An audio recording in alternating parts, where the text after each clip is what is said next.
Við lifum á útflutning. Við þurfum að tryggja útflutningsgreinunum góð kjör og leyfa þeim síðan að leiða hvað varðar kjaramyndinu í landinu. Að halda við þegar samkeppnisstaðan hefur versnað svona mikið og það sé þá bara hægt að taka hverja atvinnugreinina eftir annarri og hækka á hana skatta. Fyrst sjávarútveginn, svo bankana, ferðaþjónustan síðan í röðinni líka. Byggingageirinn sem í sárum, hann líka í röðinni. Nei, ég segi horfiði nú frekar á útgjaldahliðina áður en þið farið að gera þetta. Trúiði á hagvöxtinn. Hagvöxturinn mun leysa þetta. Hjálpiðu okkur að hjálpa ykkur að leysa þetta. Loka fjárlagagatinu og svo framvegis. Stöðviðu útgjaldavöxtinn, hjálpiðu okkur að skapa tekjurnar. Tækifærin eru hérna. Regluverkið of þungt og Evrópusambandið að tapa í samkeppni. Sérðu fyrir þér að snúa einhvern veginn aftur í pólitík? Jæja, Bjarni, hvernig líður okkur? Okkur líður vel. Það ekki? Það sumar, það full mikið af rigningu á höfuðborgarsvæðinu en okkur líður vel. Já, það hérna, við horfum bara á glasið hálffullt. Það ekki trikkið í þessu? Jú, það lífsmotto sem ég kann að meta. Já, hvernig hefur það verið? Fara úr pólitíkinni yfir í atvinnulífið? Það bara gaman. Ég þurfti svona ári að svona, hvað maður að segja, fjarlægi mig aðeins frá þessu sem ég hafði verið í rúm 20 ár og árið 2025 var svona ár það sem ég kúplaði mig út og var mikið með fjölskyldunni og svo í upphafi nýs árs þá kemur þetta upp á og það bara mjög gaman að vera að taka þátt í því sem gerist í húsi atvinnulífsins. Og þetta hefur ekkert verið skrítið að svona, hvað ég var að segja, hoppa yfir þetta svið því að þú varst náttúrulega svo mikið í pólitíkinu og þú ert einhvern veginn að hálfpartinn ertu í pólitíka, hvernig horfur á það? Við getum sagt að það sé atvinnupólitík í gangi í húsi atvinnulífsins, það snýst auðvitað það að halda á lofti hagsmunum atvinnulífsins og síðan það nú og var alla tíð mín sannfæring í stjórnmálum að þegar það gengur vel í atvinnulífinu þá hefur fólk vinnu og þá getum við greitt góð laun og þannig að það kannski á sinn hátt verið að starfa sama svona heildarmarkmiðinu að auka velsæld í landinu. Það ekki allir sem skilja það að það skiptir máli að það gangi vel í atvinnulífinu. Það skiptir máli að hafa stjórnvöld sem skilja að það þarf að mæta þörfum atvinnulífsins hverju sinni. Þar sem það mistekst, þar almennt eru lífskjör ekki eins góð. Pilsa ekki eins þegar hún ekki frá bæjarins bestu pilsum. Það vita það allir sem að hlusta á þetta hlaðvarp að þegar þú ert að fá þér pilsu þá ertu í grunninn að horfa á tvenns konar upplifanir. Það annarkvort sú ánægja sem fylgir því að vera að borða bæjarins bestu pilsu eða sú vonsvikni sem að fylgir því að vera að borða pilsu sem ekki frá bæjarins bestu pilsum. Og það vita það í rauninni allir að það þessar tvær upplifanir sem við erum að horfa upp á þegar við erum að fá okkur pilsu. Því mæli ég með því að þú skellir þessu hlaðvarp í eyrun, farir á næsta sölustað og fá þér tvíhlaupu ásamt einhverju góðu að drekka. Og sko, nú veit ég að þú ætlar að kjósa já í ágúst og ég hérna með mokkan í dag fyrir fram við erum að tala hérna saman 23. og reynda kom hérna ný verðbólgumæling sem að við munum ræða eftir smá. En Guðmundur Fertram hérna ég með einhverja sérkennilegar hugmyndir fullveldi og eitthvað sérstakt hérna og hann segir að smæð Íslands sé okkar mesti styrkur. Og þú náttúrulega ert á þeirri skoðun að þetta sé einhver svona smá hugsun hérna og sérkennilegar fullyrðingar fullveldi og annað. Hvað svona, hver helsta ástæðan fyrir því að þú ætlar að kjósa já í ágúst? Þú ert svona gamansamur. Hvað? Þú múin að gleyma hvernig? Þetta ekki fyrsta skiptið. Nei, ég nú ekki þessara skoðunar að við eigum að segja já í ágúst. Ég mun ekki gera það. Og ég nú sammála Guðmundi Fertram það að svona megin ástæðan það sem tengist sko sjálfræði okkar eigin mál og fullveldinu. Það aðal ástæðan og ég held reyndar að það endurspeglist svona hjá þeim fjölda atvinnufyrirtækja í landinu sem eru sömu skoðunar. Það eru þetta fjölbreyttar skoðanir innan atvinnulífsins á málinu en það hefur verið vaxandi andstaða við aðild að Evrópusambandinu og það byggist meðal annars á og fyrst og fremst reyndar á fullveldinu og auðlindamálum. Og fyrir mér, sko, nú var ég 20 ár í stjórnmálum, rúmlega, ég var til 2024 og fór inn á þing 2021 og ég fór í gegnum 8 alþingiskosningar og farið vítt og breitt landið í hringferðum og við höfum haldið fundi og fengið til okkar fólk. Og það eitt sem að stendur upp úr í þessu eftir allan þennan tíma, það það að fólk vill geta kallað stjórnmálamenn til ábyrgðar og vill geta átt við á samtal. Og það styrkur í lýðræðisríkjum þar sem að menn geta kosið þá frá sem að þeir telja að hafi lokið erindi sínu og fengið inn eitthvað nýtt blóð. Ég var nú svo heppinn á mínu ferli að þetta gekk nú svona almennt bara ágætlega og var miklu lengur heldur en ég hafði séð fyrir. En þetta verður erfiðara með inngöngu í Evrópusambandið. Það verður erfiðara að kalla til ábyrgðar þá sem að bera ábyrgð á endanlegri niðurstöðu. Og ég þeirra skoðunar að það skipti á endanum mestu að við höldum í rétt okkar til þess að ráða til úrslita málum sem varða okkar hagsmuni. Í lengstu lög verðum við að fá að gera það sjálf. Þannig að það mjög stór ákvörðun að hætta því og þetta gildir bæði lagasetningu og ákvarðanir nýja reglur á hinum ýmsu sviðum. En þetta gildir líka það að reka sjálfstæða peningamálastefnu. Það endar, ég hérna svona mestu sammálaðir, en ég hins vegar ekki sammálaður að það sé aðalatrið, allavega ekki frá mínum bæði þessu.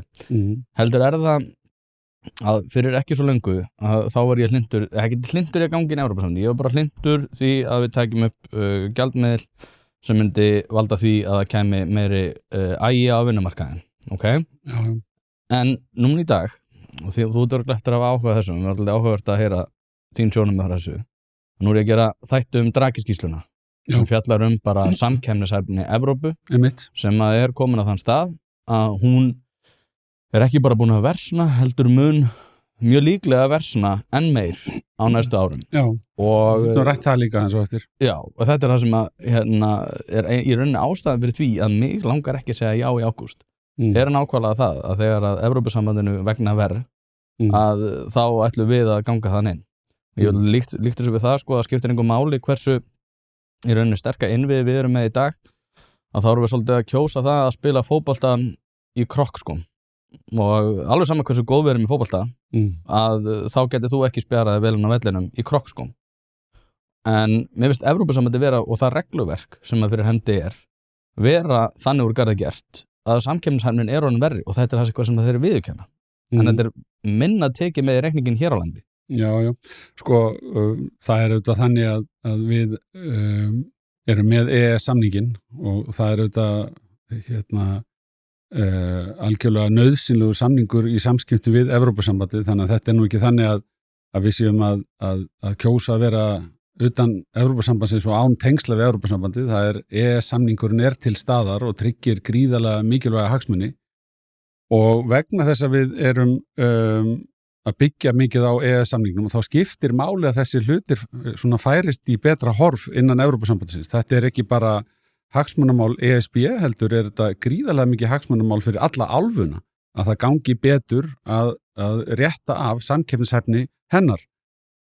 Og Draghi-skýrslan var gríðarlega mikilvægt innlegg vegna þess að hún með skipulögðum hætti tók saman áhersluatriði sem að stjórnvöld innan stjórnkerfis Evrópusambandsins og í einstaka aðildarríkjum þyrftu að beina sjónum sínum að. En þegar maður svona hallar sér aðeins aftur og skoðar hvað þetta að þá verðum maður samt að segja að það fátt þarna sem kemur á óvart. Þetta voru hlutir sem að við vissum að voru ekki alveg í lagi. Stóra áhyggjuefnið að nú árið 2026 og það talsvert liðið síðan að skýrslan kom út og það allt of lítið að gerast í rétta átt. Og þegar við erum með þessi stóru kerfi, eins og til dæmis við getum talað ETS-kerfið sem hefur talsvert verið til umræði hér vegna þess að við erum að taka þátt í því kerfi og það bitnar á fluginu á Íslandi og það bitnar á stóriðinu á Íslandi og nú eru skipaflutningar líka að finna verulega fyrir því og við sjáum að þetta leggst hlutfærslega vera á okkur en aðra og það boðað að fara í meiriháttar yfirhalningu á kerfinu og það fæðist í raun og veru bara lítil mús núna í sumar og við fáum tímabundna framlengingu á takmörkuðum afhendingarheimildum til flugsins. Við sitjum uppi með allt hitt.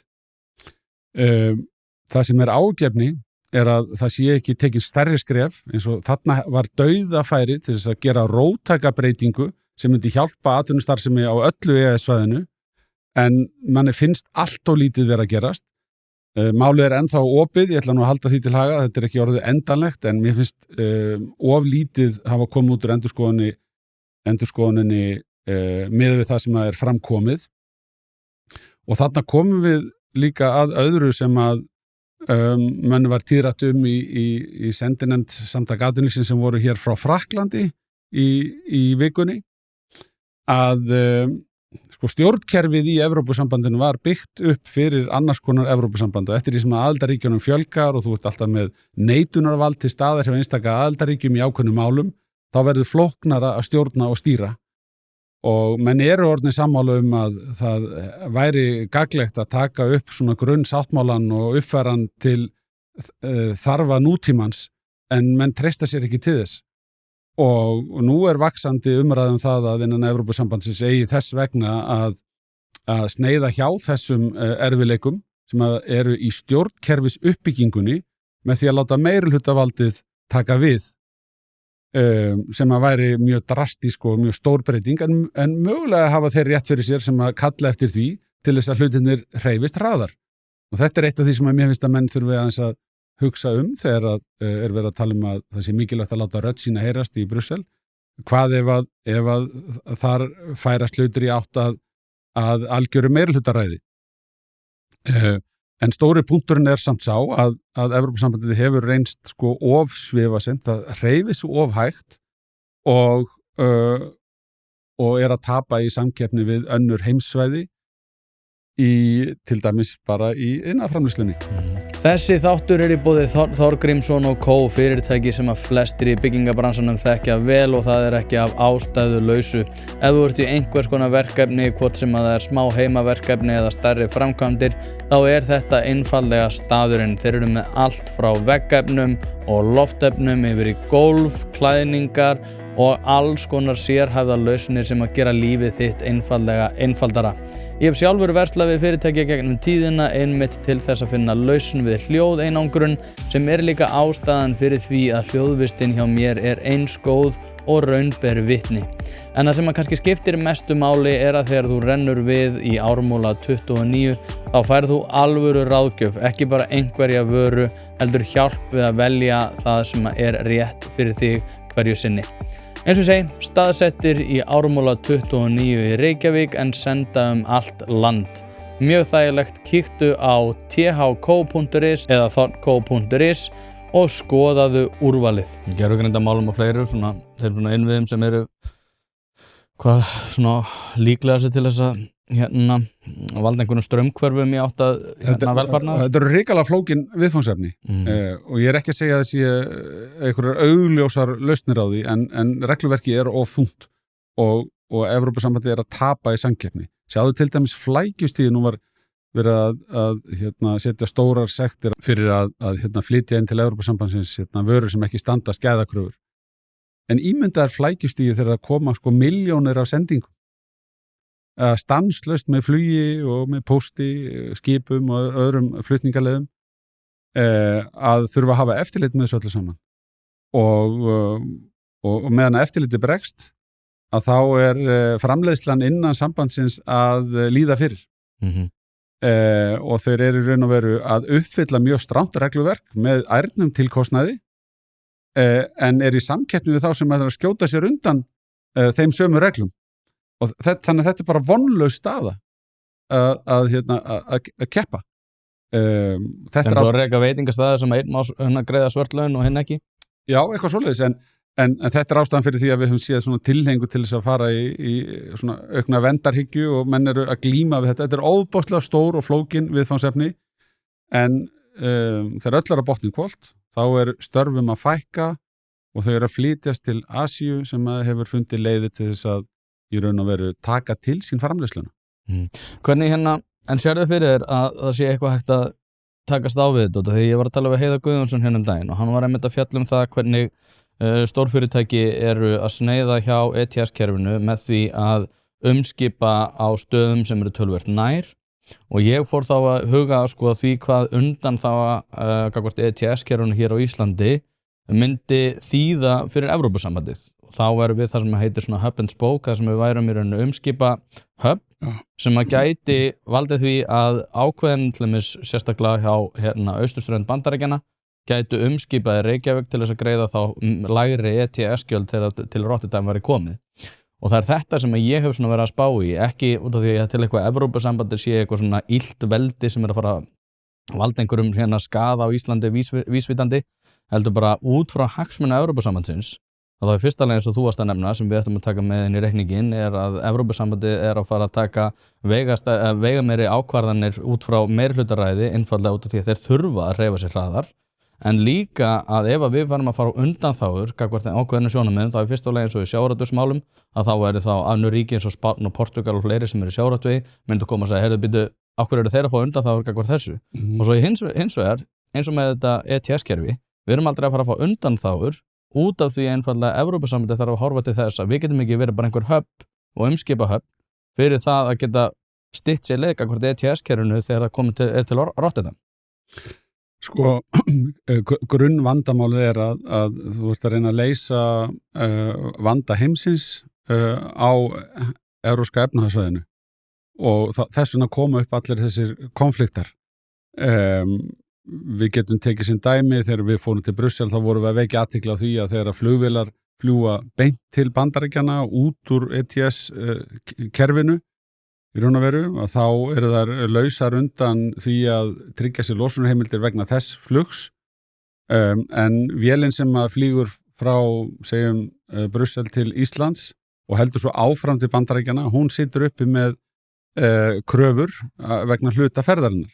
Samt það þannig að þessar það heita svona narrow body vélarnar sem Æsland er að nota samt það þannig að sú vél þegar upp staðið, hún losar minna heldur en breiðþotan sem flýgur alla leið. Þannig að þetta augljóslega gengur ekki upp og þessar takmörkuðu undanþágur sem Æsland hefur haft því oft fleygt fram í umræðin að Ísland sé búið að tryggja sér framlengingu á undanþágum. Þetta bara mjög takmarkar undanþágur fyrir eina atvinnugrein. Aðrar atvinnugreinar eru ekki með neinar undanþágur.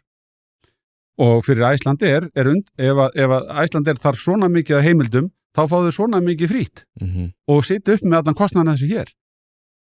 Þannig að mér finnst umræðan hafa verið dálítið svona óreiðukend það hvaða þýðingu þetta hefur og því oft skotið inn í umræðan að þetta sé nú allt í lagi því við séum undanþágu. Við erum með þessa undanþágu fyrir flugið. En við sitjum upp með allan þennan kostnað í fluginu. Og fyrir þá sem að hlusta þetta mjög lítil undanþága. Já, ég bara að sýna lítið brota því sem að Æsland þarf og fyrir aðrar atvinnugreinar þá er engin slík undanþága í boði.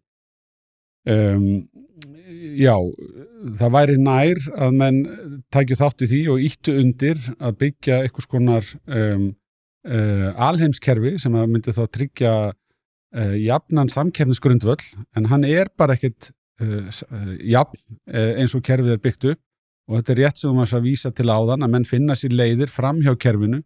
Í fluginu hafa menn til dæmis síðan mikla aukningu á flugi gegnum Istanbul sem að leiðir af því hvernig kerfið byggt upp.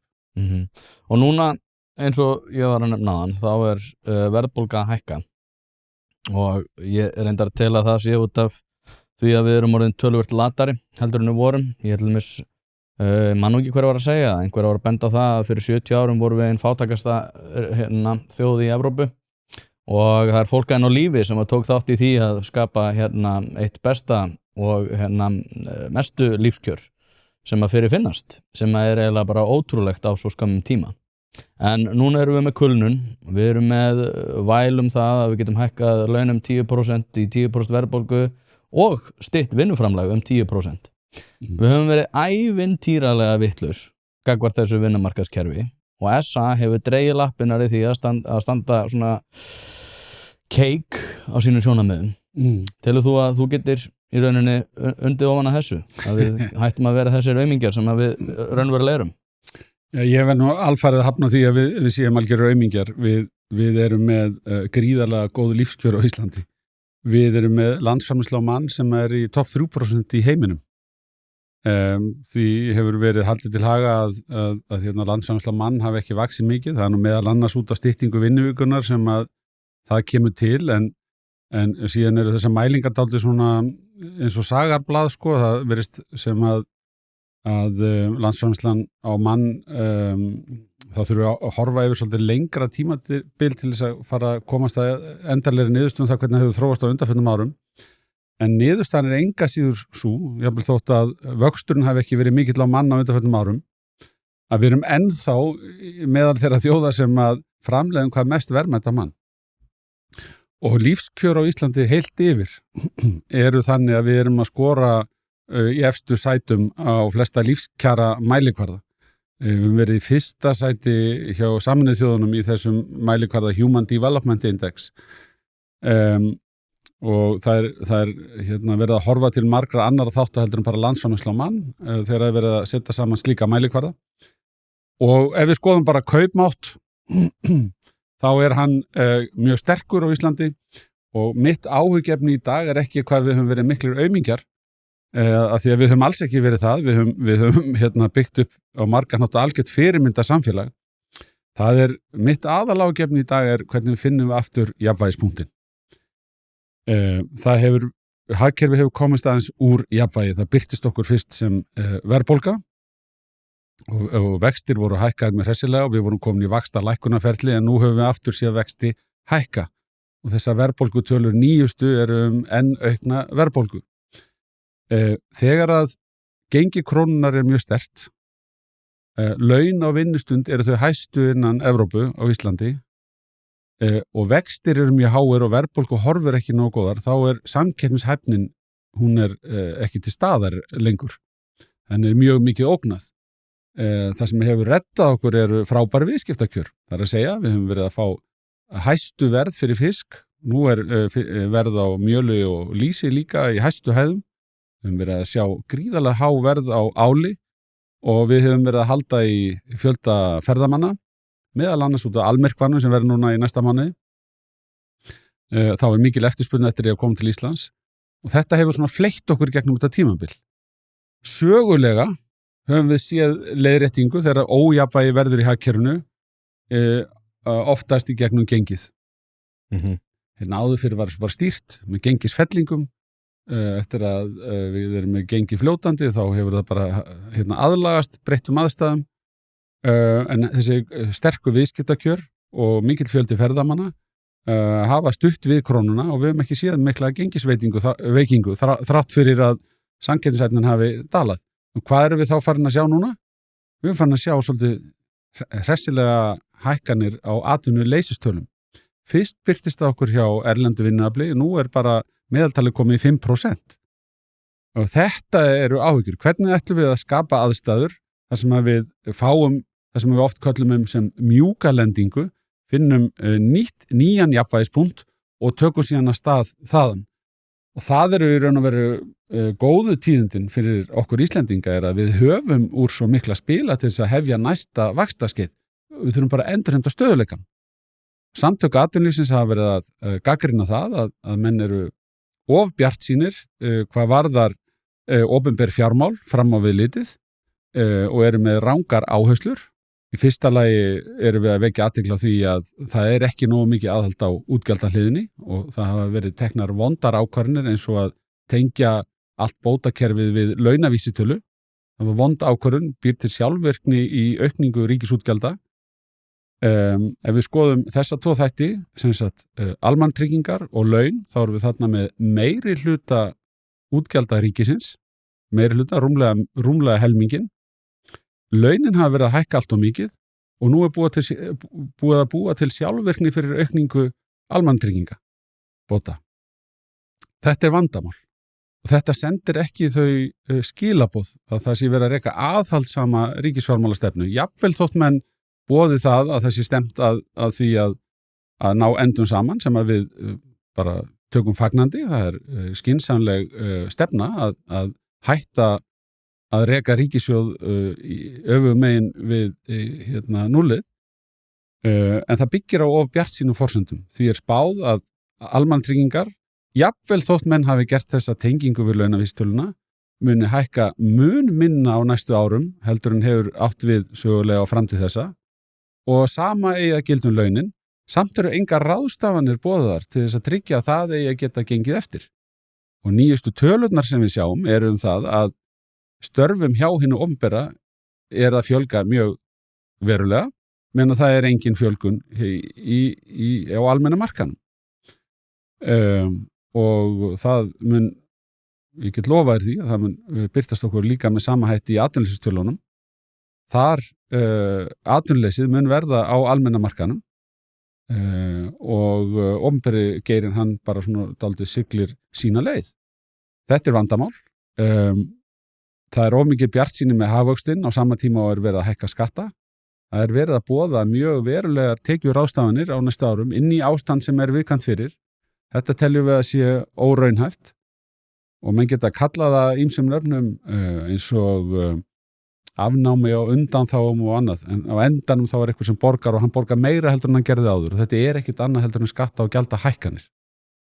Og nú nýjast að því við erum að tala verðbólgutölunar sem að birtust í morgun að þá var til dæmis þessar gjaldskrárbreytingar á heilsugæslunni, þetta ekki til þess fallið að halda aftur af verðbólgu, þetta fer út í verðlagið, menn verða að sýna því skilning og skýtur mjög skökku við að maður heyri ítrekað frá stjórnvöldum sem að hækka gjaldskrár sínar eins og við sáum síðustu áramót, boða hærri skatta, núna síðast að hækka gjöld á heilsugæsluna og hafa verið að ráða til sín meira af fólki heldur en almenni markaðinu getur við þessar aðstæður og þar líka launaskrið hjá hinu opinbera, laun hækkuða meðaltalum 11% í opinbera geiranum í fyrra, 11%. Að fingrunum sé bent þaðan á atvinnulífi og sagt hvað ætlið þið að gera í stöðunni? Nýr samstarfsaðili þessa þáttar Kaldi. Kaldi bruggaður á Árskógssandi þar sem að hreint íslenskt lindarvatn og vandað handverk fara saman. Kaldi fyrsti handverksbjór Íslands og hefur frá upphafi lagt áherslu á gæði, hefð og gott bragð. Notast við vandað hráefni og klassíska bruggaðferðir sem skila fersku og hreinu bragði sem að Íslendingar kunna svo vel að meta. Hvort sem að fara að njóta rólegra stundar, hitta góða vini eða fagna sérstöku tilefni, þá Kaldi alltaf vel við. Stolt norðlenskt handverk, bruggað af metnaði síðan 2006 og skál fyrir því. Jú, kæru hlustendur, hlaðvarpið í samstarfi við fyrirtæki sem að vilja gera hlutina almennilega og eitt af þeim að sjálfsögðu Alvörubón. Alveg eins og þetta hlaðvarp leitast við að auka viðnámsþrótt samfélagsins, eykur Alvörubón endingartíma bílsins með því að halda honum hreinum og fínum. Hringið í síma 5880705 eða sendið á alvörubón@alvörubón.is. Nú ef þú vilt einfalda þetta fyrir þér enn frekar þá kíkjuru bara á staðinn að Viðarhöfða 2A og lætur fagmenn sjá að bíllinn þinn sé hæfur til þess að vera séður á götunum. Já, þetta náttúrulega, mér finnst þú bara að vera að taka undir allt sem ég var að segja. Manstu þegar Virk var með plaggöt út allt þar sem stóð, ert þú í kulnun? Þetta náttúrulega bara eitthvað ævintýri sem við erum að upplifa hérna. Þar sem við erum með þessa félagslegu innviði sem að grotna niður meðal annars út á útlendingamálum en líka út af því að við bara verðlaunum óskynsemi og í rauninu setjum höft á skynsemi. Ég til dæmis núna í litlum breksti hérna að huga að því að ætla að fara að ráðin launamann hérna bara svo ævintýralega vitlaust, ekki út af því að ég hefði ekki hagsmuni af því að vilja borga einhverjum góð laun, heldur út af því að það væri galið út frá þeim forsendum sem ég þarf að greiða í tryggingagjald, í staðgreiðslu, í allt heila klappið og ekkert setur eftir hjá þessum einstakling sem ég myndi ráðinn. Já, en ræðum aðeins launastíð. Ég nefndi það hérna áðan að laun á vinnustund eru hæst á Íslandi eða ég myndi segja með því allra hæsta sem mælist innan Evrópusambandsins á EES-svæðinu. Skiptir ekki öllu hvort við erum nákvæmlega í fyrstu eða öðru seti en ég held að við séum svona samkvæmt nýjustu tölum sem ég skoða þá erum við að leiða.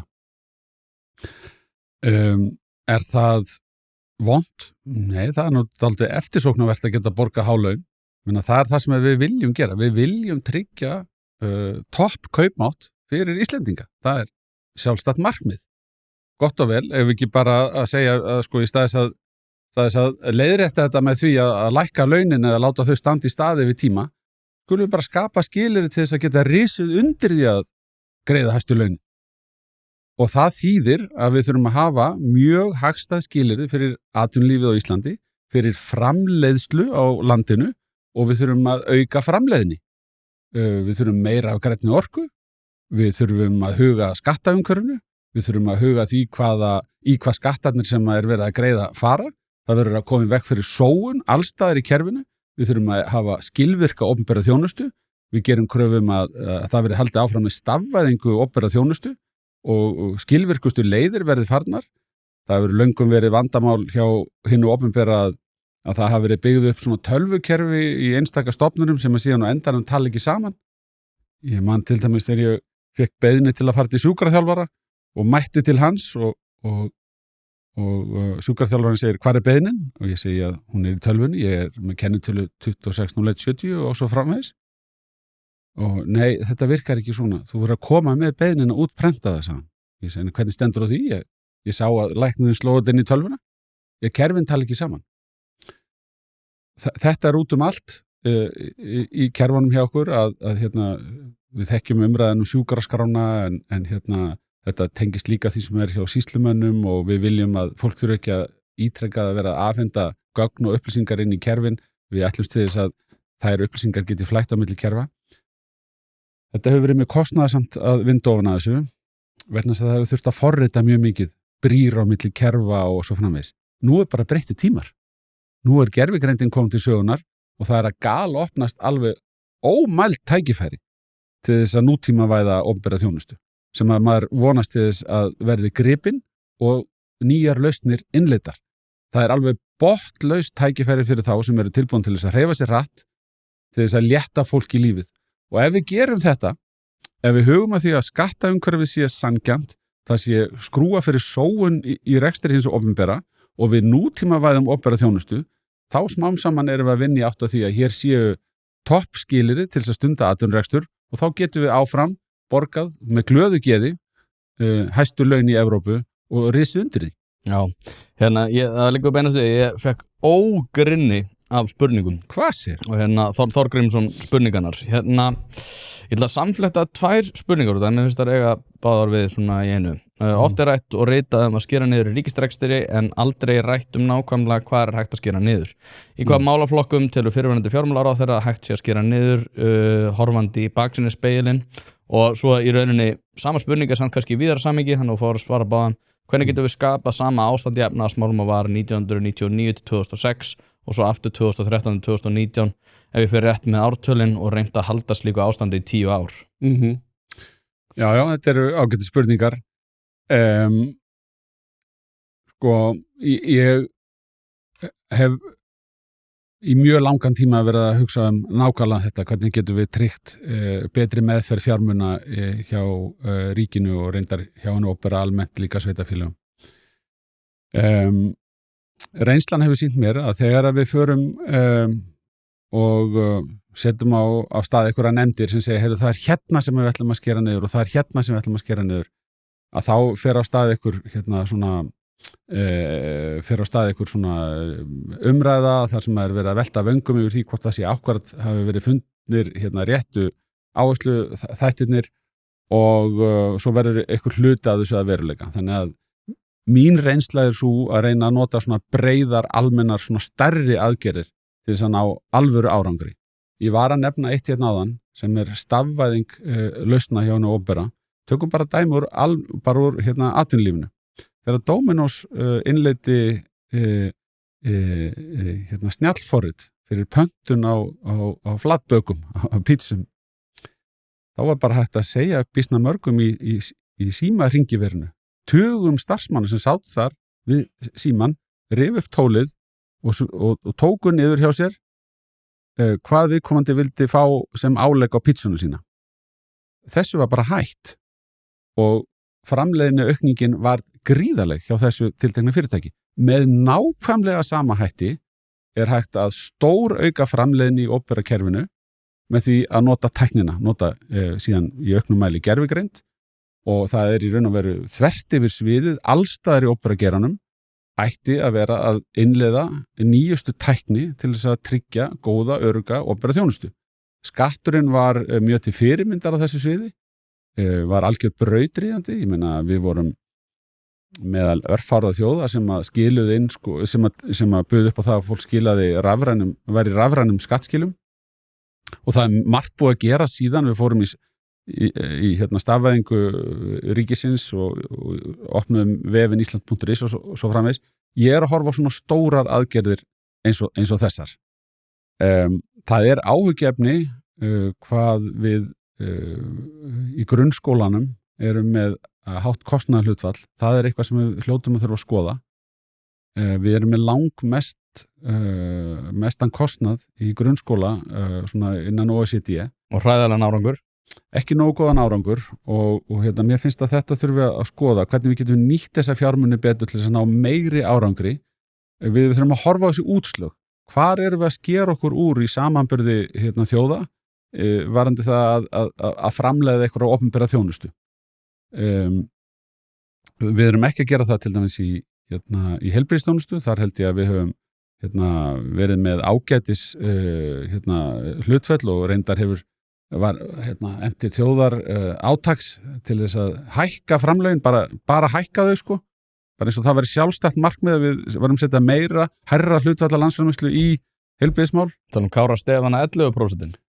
Já, til dæmis það og eins líka var Samfylkingin með þetta fyrir síðustu kosningar en við höfum stundum verið fleytt inn í umræðuna að það sé sjálfstætt markmið að hækka hlutfallið.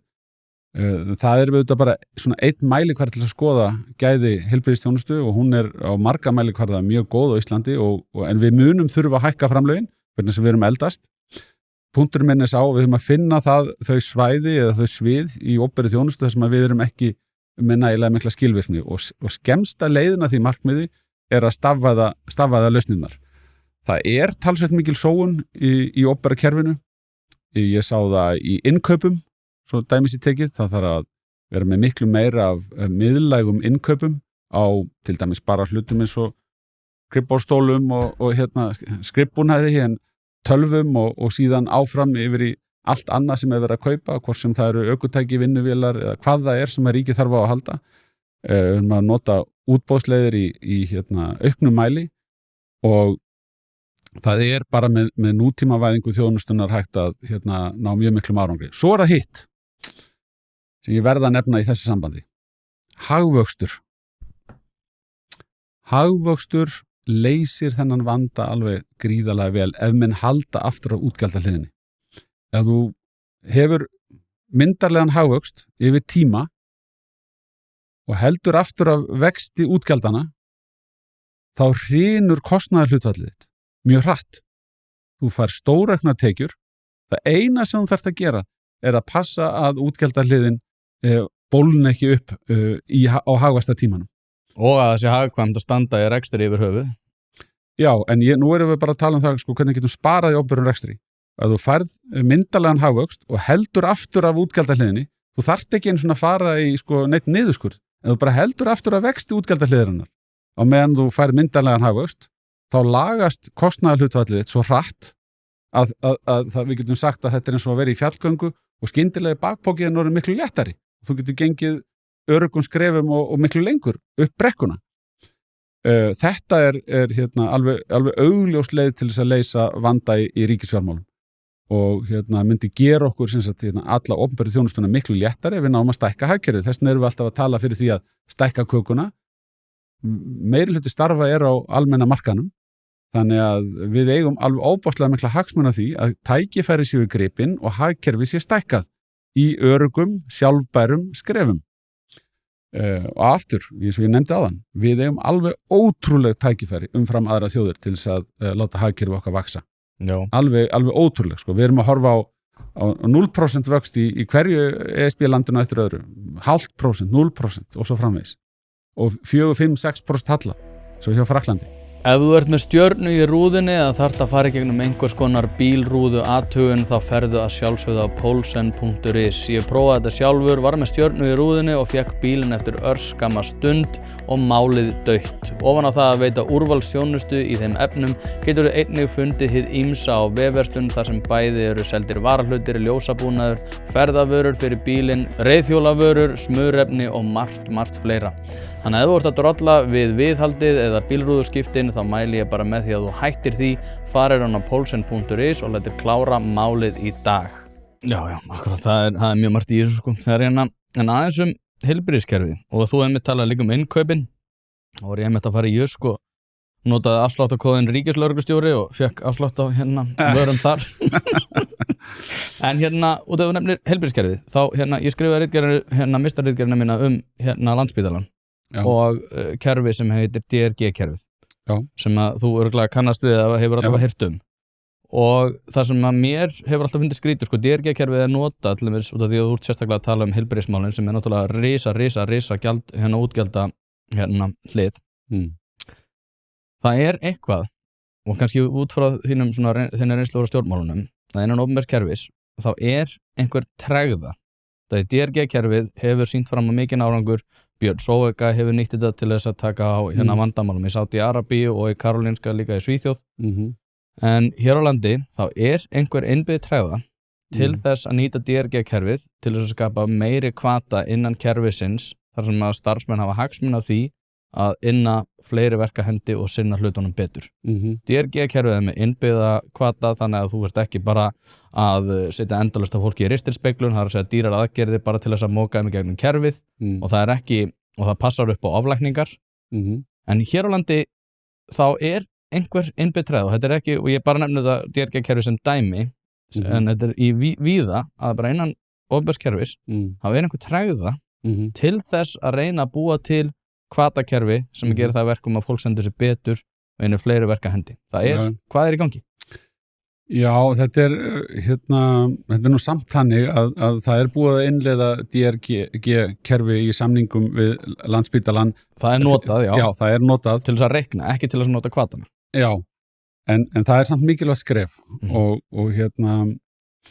grunnhugsunin var í raun og veru svo að þegar við værum að stýra flæði fjármagns þá vildum við hafa einhverja mælikvarða það hvað við fengjum fyrir fjárheimildirnar og það þyrfti að vera eitthvað mælanlegt og DRG er að hjálpa að mæla eins konar afrakstur af fjármögnun og gerir ríkinu líka þá kleift að spegla sig í öðrum valkostum eins og til dæmis að semja við einkareknar stofur sem getur búið til samanburð á milli kerfa og svo framvegis og getur líka stýrt fjármagni og spurt spurninga hvers vegna er framleiðslan svona miklu, framleiðnin miklu lakari hér heldur en þar. En ég er sammálaður, það sem ég hef heyrt svona helst frá læknum er að þetta sé ekki algildur mælikvarði, maður get ekki trúað á hann bara eins og einhverja biblíu sko. Og þetta sé ekki algildur mælikvarði á það sem skiptir máli, það þurfi að taka tillit til fleiri þátta.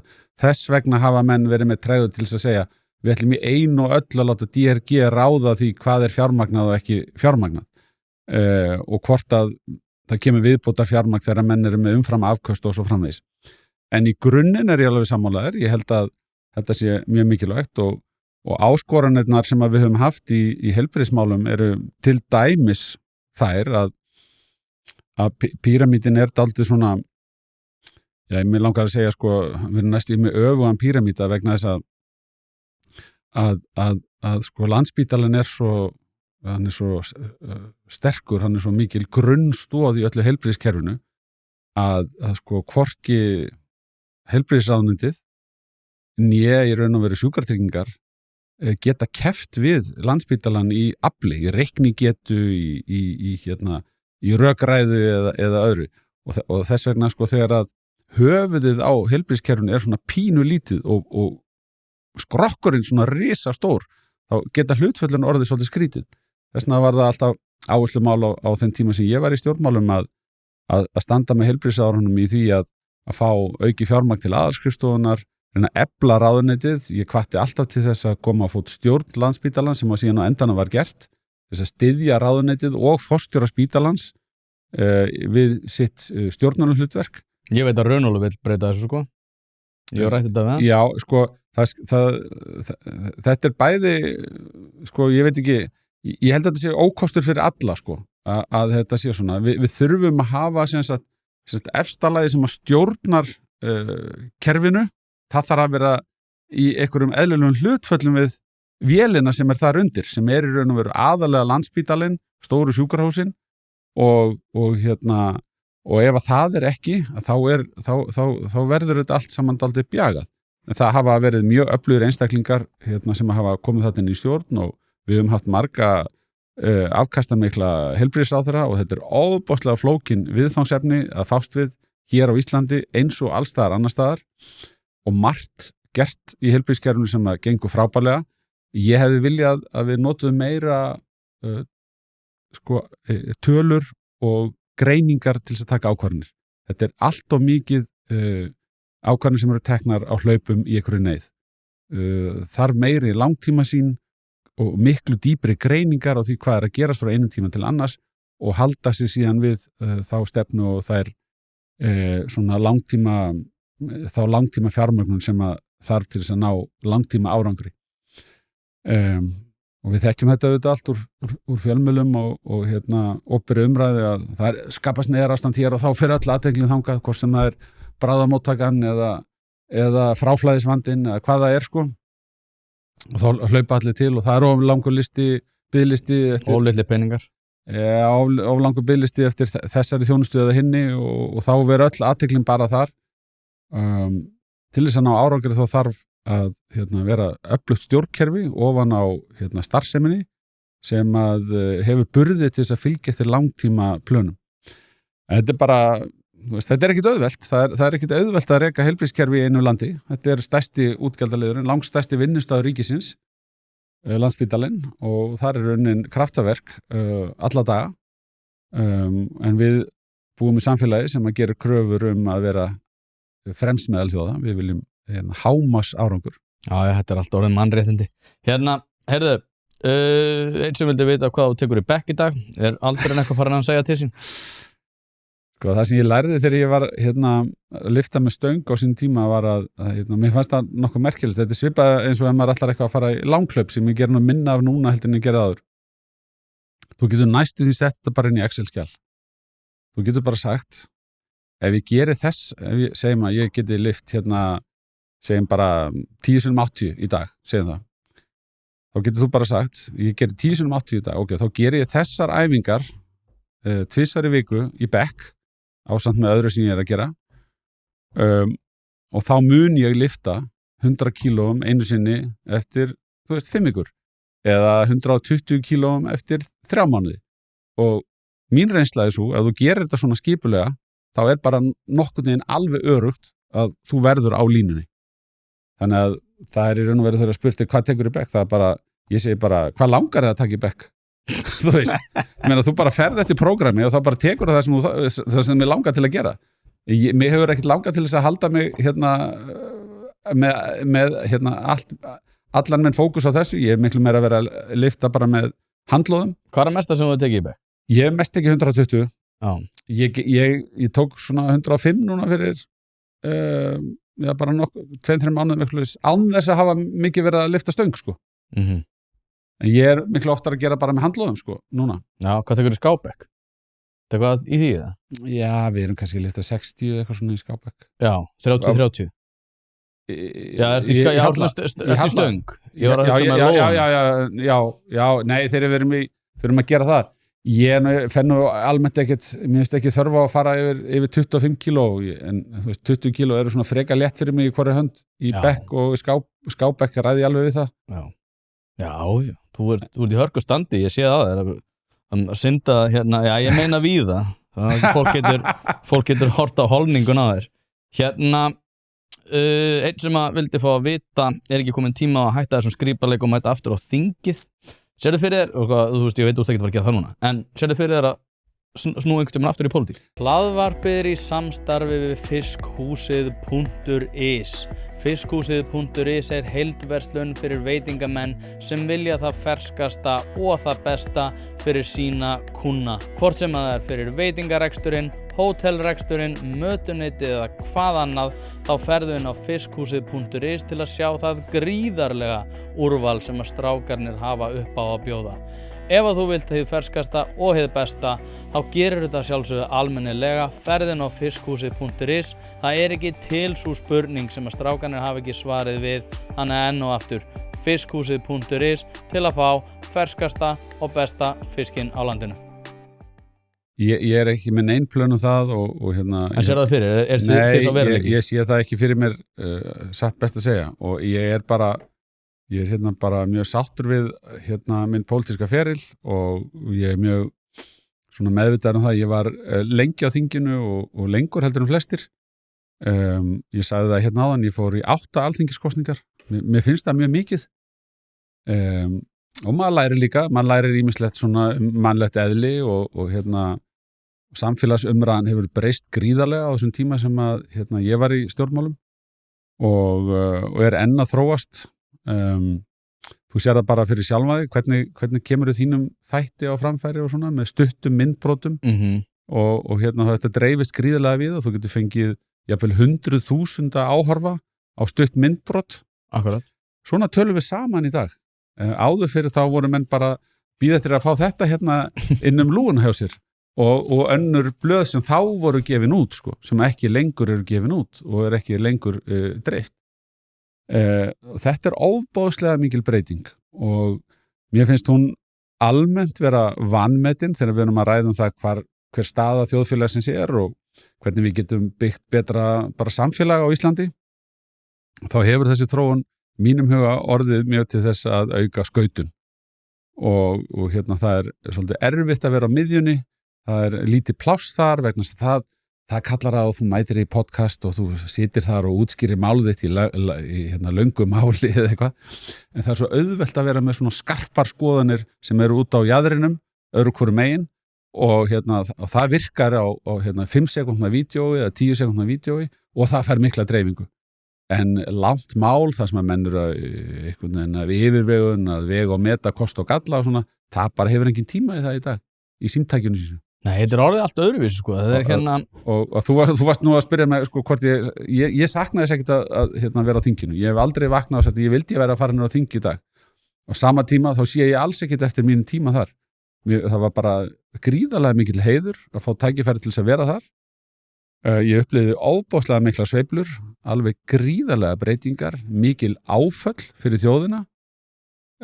Oft, ég meina fjármálahrunið, Grindavíkur eldarnir, snjóflóð, aurskriður, COVID var náttúrulega alveg sér á báti, sveiflurnar í efnahagslífinu verið miklar af völdum utanakomandi þátta og svo endurrissen, þú veist, ég meina hvernig við komum út úr hruninu, hraðast allra þjóða með mesta viðspyrnu, snérum við opinberum fjármálum alveg sko bara algjörlega á röndina sko, skyndilega komin með nettó eignir í útlöndum, áttum áður engan gjaldeyrisvaraforða, erum núna með 1000 milljarða í gjaldeyrisvaraforða, sterkt hagkerfi með tiltölulega lág skuldahlutföll, fjölbreyttari atvinnuvegi.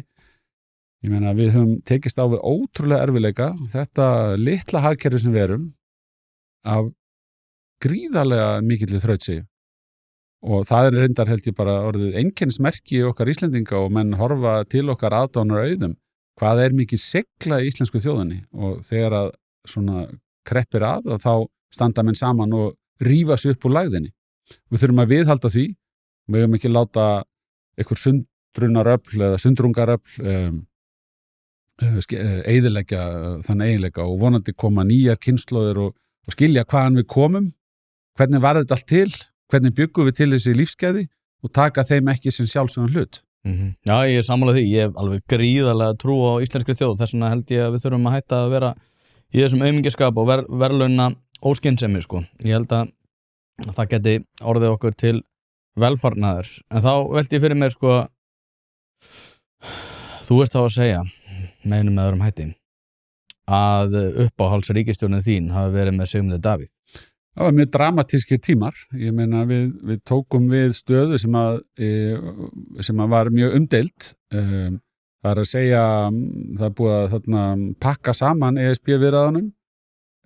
Við förum inn í stöðu þar sem að of lítið hefði verið gert til þess að vinda ofan af hafta ástandinu og óbáslega mikil óvissa eins og menn muna sem að fylgdist með kosningabaráttunni 2013. Óbáslega mikil óvissa það hvernig ætti að aflétta höftum án þess að hér færi allt á hliðina. Og í stuttu máli þá bara var unnið afrek í því að gera þessa hluti. Og samhliða því, myndi ég vilja halda til haga, var farið í aðgerðir sem að byggðu á þverpólitískri vinnu sem unnin var 2009-13 undir reglífinni samráðsvettfangur aukna hagsæld, þar sem McKinsey kemur inn og stjórnkerfið með og vinnumarkaðurinn inni og allir stjórnmálflokkar. Og við kortlöðum dálítið Ísland og spurðum okkur hvar eru helstu veikleikar okkar og hvert viljum við fara og hvað þurfum við að gera til að komast þangað. Og við fórum í mjög miklar stjórnkerfisbreytingar. Þarna ég að tala til dæmis endurskoðun á peningastefnunni sem að smám saman var innleidd og við sameinuðum Seðlabankann og fjármálaeftirlitið. Við fórum í algjöra uppstokkun á vörugjaldakerfinu. Við felldum niður vörugjöld á Íslandi. Það bara, hér áður fyrir voru vörugjöld á skyrtunni sem þú situr hérna í og mikrofónunni sem þú talar í. Öllu reyndar hérna sem ég get sett auguna á hér inni. Við settum vörugjöld á innflutning á öllu sem hérna inni. Myndavélinni og þrífættinum og meira sér borðinu sem við sittum hérna við. Við afnámum þetta allt saman og eftir situr eitt opnasta og frjálsasta hagkerfi innan Evrópu og bara innan alþjóða gjaldeyrisjóðsins af því að við getum fengið þaðan svona samanburðartölur.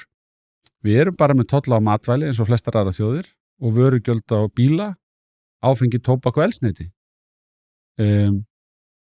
Og nú verið að gera breytingar nýlega búið að gera breytingar á skattlagningu og eldsneyti en það breytir þess ekki. Og þetta var risastór kerfisbreyting sem hafði ekkert með höftin að gera. Þetta var bara skref svona í frelsisátt. Við fórum líka í skattkerfisbreytingar og fleira. Þú segir þetta hafi verið mín uppáhaldsríkisstjórn. Ég veit ekki, ég hef aldrei hugsað þannig en það var gaman að taka þátt í þessu og við vorum mjög stolt af árangrinum og uppskárum líka svona í samræmi við það. En til þess að vera lengi í stjórnmálum þá þarfst að takast á við góðu tímana og þú þarfst að komast í gegnum slæmu tímana líka. Og mitt markmið hefur alltaf bara verið að vera að vinna því sem að til lengri tíma skilar árangri og það það sem ég líka að gera í dag. Ég bara að tala fyrir hlutum sem að geta hjálpa til við að efla hagkerfið, bæta lífskjörin, að það verði horft til þeirra þátta sem að skipta máli fyrir atvinnustarfsemin í landinu. Það sé skynsamlegt fyrir alla Íslendinga að fyrirtæki geti fengið þrifist. Þetta hefur bara verið svona megin takturinn í öllum mínum opinberu afskiptum alla tíð og verður áfram. Þetta bara mínar hugsjónir snúast það að við verðum að eiga fyrir öflugu velferðarkerfi á Íslandi, góðu menntakerfi, góðri heilbrigðisþjónustu og við höfum að tryggja jafnan aðgang á þessu öllu saman og til þess þarf atvinnulífið að þrífast. Já, þá þurfum við að fara að ljúka þessu. Já. Ég verð samt að koma inn á eitt, það er gala við séum ekki að ræða. Það eru kjarasamningar. Jú. Og eða senstu 5 mínútum í það. Já. Mjög áhugaverð vending einhvern veginn, þú veist, Villi Birgis og Sólveig Anna koma gegn Evrópusambandinu. Það flettist ofan í bókstaflega, 29. ágúst þessi þjóðaratkvæðagreiðsla og 1. september eru kjarasamningar sem sagt, eða forsendur líklega brostnar. Já, skoðanapunktur núna í haust, já. Já, hvað svo grípið hann að bolta bara. Hvernig horfir þetta við þér? Já, þetta auðvitað viðkvæm staða, en við þurfum að skoða svona stóra samhengi hlutana í mínum huga. Hvers vegna þetta forsendu ákvæði sett inn í kjarasamninga 4,7% verðbólgu og svo svona undir mælikvarði 4,4 þessa 6 mánuði fyrir skoðanapunktinn. En en eða síðustu mánuðina fyrir skoðunarpunktinn. Hvers vegna þessi mælikvarði settur inn? Það vegna þess að menn hafa samið tiltekna launahækkun og þeir gefa sér bara sem forsendu. Ef að þessi launahækkun brennur upp í verðbólgu, þá viljum við að það sé rætt. Niðurstaðan þegar við komum fram á árið 2026 svo að laun hafa ekki bara hækkað það sem samið var heldur miklu meira. Og að því marki sem að verðbólgan yfir markmiði, þá hefur það ekki dugað til þess að éta upp allan ávinningin af enn hærri launum. Þannig að ég myndi nú vilja að það hluti af samtalinu. Það sem að við ræddum áðan svona samkeppnishæfni atvinnulífsins og launakostnað á vinnustund á Íslandi sem bara með því hæsta sem gerist, að þá það nokkuð augljóst í mínum huga að þessi vandi verður ekki leystur með enn frekari launahækkunum. Seðlabankinn hefur núna síðast í peningamálum verið að svona vara við þessu, vinsamlegast ekki reyna að leysa þennan vanda með launahækkunum. Það væri galið, það mun setja Seðlabankann í þá stöðu að þurfa viðhalda háu vaxtastígi eða hækka það. Þannig að þetta svona sú flókna staða sem við stöndum frammi fyrir, að verðbólgan hærri heldur en tilstóð. Það var markmið með kjarasamningunum að vera með innlegg í lægri verðbólgu og það hefur ekki gengið eftir. Við þurfum að ræða það og í hringferð Samtaka atvinnulífsins þá vorum við að leggja áherslu á að það þarf sameiginlegt átak til þess að ná árangri hér. Stjórnvöld, atvinnulíf og vinnumarkaður í heild þurfa að koma saman, launþegahreyfingin og atvinnulífið með stjórnvöldum og ef við beitum okkur saman þá trúi ég því að við getum náð árangri. Við erum ekki í 15% verðbólgu, við erum í rúmlega 4,7% eða rúmlega 5% verðbólgu. Það ekki einu sinni 1% stig sem vantar upp á heldur minna en það.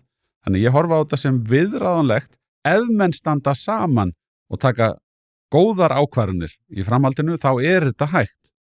Áðan sagði ég hvers við söknuðum frá ríkinu. Við teljum að þau séu enn með of hátt útgjaldastig og séu ekki með góðar ákvarðanir á tekjuhliðinni. Það sé verið að sækja of mikið inn á næstu 5 árum frá atvinnulífinu og launþegum. Bara einfaldlega mikið. Það allt upp í 57 milljarðar sem eru boðaðir í tekjuráðstafanir á ári. Þetta bara mikið. Þetta ekki til þess að auka samkeppnishæfni. Og ég nefndi þetta hérna áðan. Sterkt gengi, hæstu laun, háir vextir og verðbólgustig. Þetta ekki góð samkeppnisskilyrði fyrir íslenskt atvinnulíf og fyrir útflutningin. Við lifum á útflutningi. Við þurfum að tryggja útflutningsgreinunum góð kjör og leyfa þeim síðan að leiða hvað var það kjaramyndinu í landinu. Og að halda við þegar samkeppnisstaðan hefur versnað svona mikið og það sé þá bara hægt að taka hverja atvinnugreinuna eftir annari og hækka á hana skatta. Fyrst sjávarútveginn, svo bankana, ferðaþjónustan síðan í röðinni líka, byggingageirinn sem í sárum, hann líka í röðinni og svo framvegis. Nei, ég segi horfiði nú frekar á útgjaldahliðina áður en þið farið að gera þetta og trúiði á hagvöxtin. Hagvöxturinn mun leysa þetta. Hjálpiðu okkur að hjálpa ykkur að leysa þetta.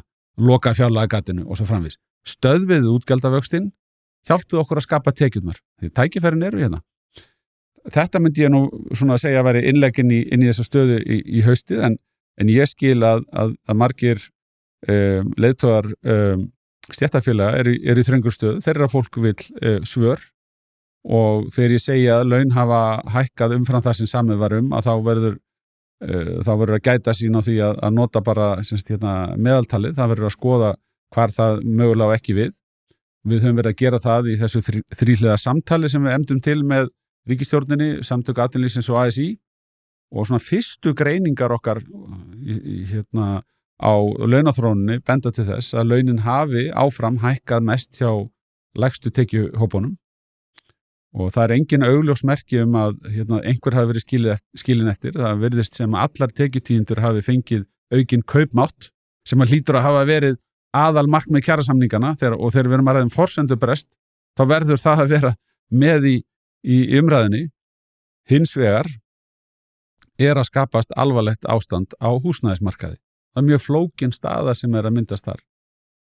Við erum með mjög flókna stöðu vegna þess að annars vegar með 2000 íbúðir óseldar og hins vegar erum við að tala að það þurfa að framleiða miklu meira. Og þessar íbúðir seljast ekki vegna þess að fólk stenst ekki greiðslumat, vegna þess að vextir eru mjög háir og lán eru dýr. Þegar að Seðlabankinn mun fara að lækka vexti, þá ef ekki verið að framleiða inn í eftirspurnina, þá getur húsnæðisverð hækkað, sem að getur sett honum skorður varðandi frekari vaxtalækkanir. Þetta mjög viðkvæm staða. Og það sem að við myndum tala fyrir í þessu að það sé algjört grundvallar atriði að það sé unnið á framboðsliðinni. Það þarf að tryggja að það sé nægt framboð af lóðum fyrir byggingaraðila til þess að mæta þeirri eftirspurn sem í hagkerfinu. Við þurfum að vinna okkur í átt að nýju jafnvægi. Ríkið og sveitarfélögin verða að koma með í það, stöðva útgjaldavöxtinn og vinna sig í átt að nýju jafnvægi.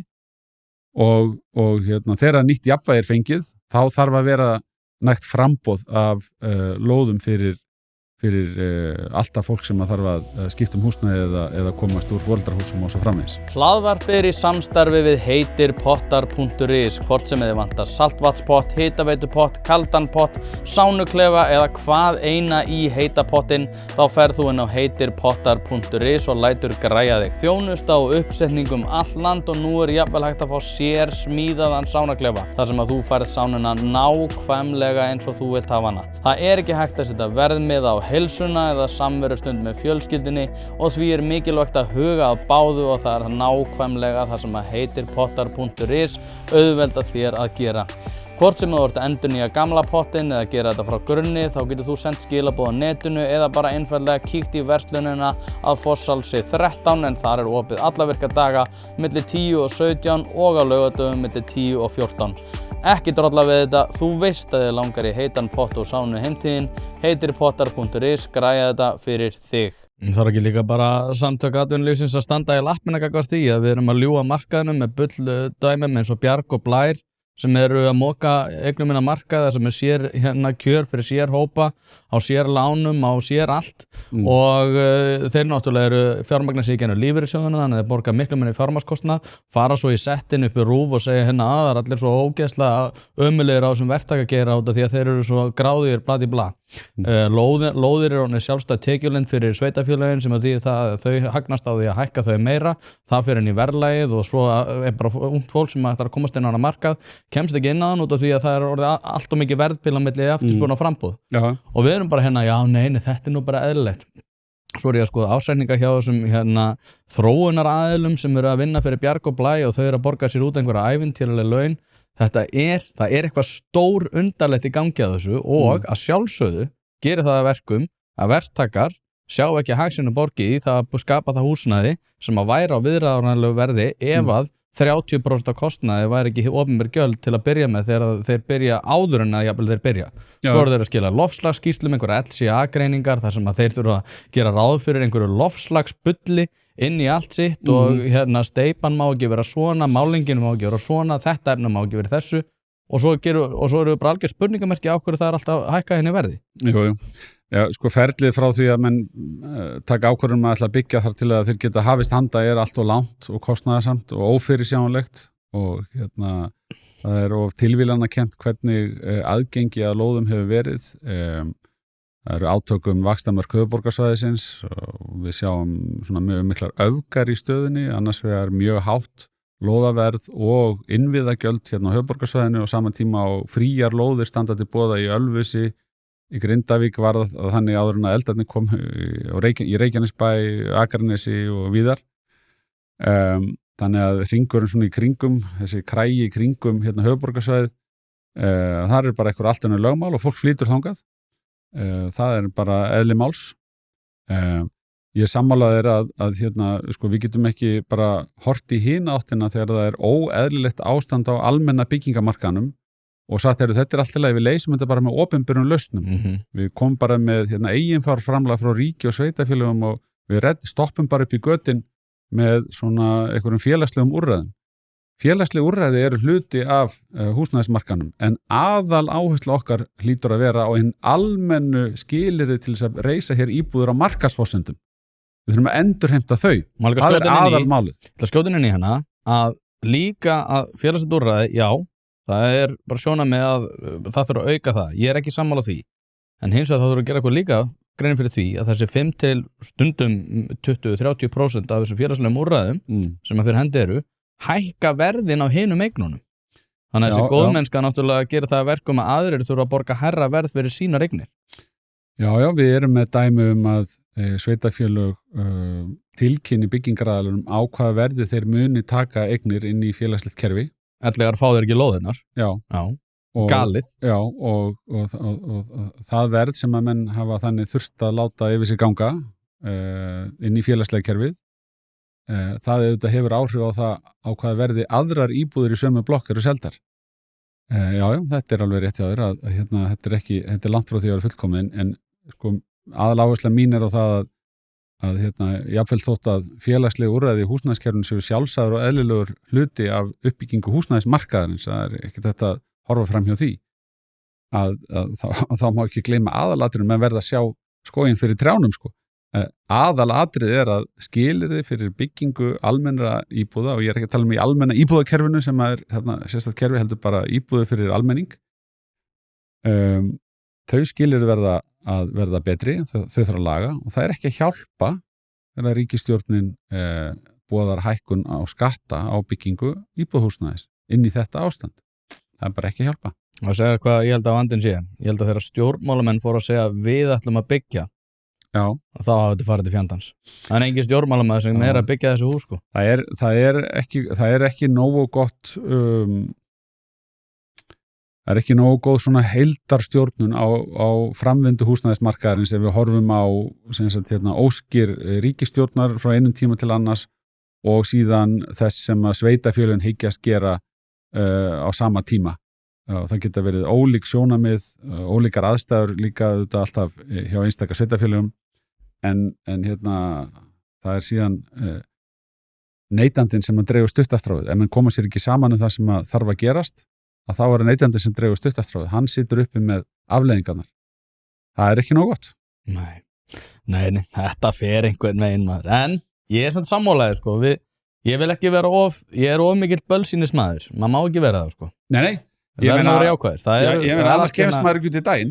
Ég hef alveg ofboðslega mikla trú á getu okkar til þess að halda áfram og ég veit að það eru viðsjárverðir tímar í heiminum og allt það, en ég er nú samt þeirra skoðunar að það tækifærin séu gríðarleg fyrir okkur Íslendinga og það hafi margt fallið með okkur,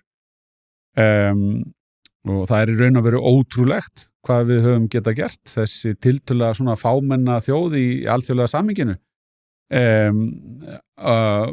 Þetta norðarlega eins og við ofta ræðum það er alveg ótrúlegt og við höfum að vera stolt af því og við þurfum að tryggja að það sé rætt það og við þurfum að tryggja sameiginlegan skilning á því hvað færði okkur þessi góðu lífskjör. Já, ég er sammála. Af því að annars förum við bara eitthvað. Ef þú veist ekki hvaðan þú kemur, þá ertu bara á leiðinni hvert sem er. En ef þú skilur hvað tryggði þennan góða árangur fyrir okkur, þá held ég að menn séu svona með grunninn á góðum stað og svona kompásinn fyrir framtíðina. Platón talaði skipið sem að þyrfti að vera með áreiðanlega vegferðum það hvert stefnir. Já. Og að svona skipstjórinn sem er þessi svona, vestræn gildi kannski í breiðari mynd, væri það sem við ættum að standa á, svo getum við verið að skeggræða það nákvæmlega hvaða leið við förum, þannig að við vitum hvað áfangastaf við viljum komast á. En þú vildir, þú vildir að ég myndi kynna þinn sem John Hamm Íslands. Er það leikarinn í Mad Men? Ég veit ekki hvað þú nefndir þetta. Ég veit ekkert hvað þú tala Bjarni, þetta búið að vera hörku gott hjá okkur. Já, takk fyrir mig. Takk æðislega fyrir að koma og bara þangað til næst og gangið þér vel. Sömuleiðis, takk fyrir.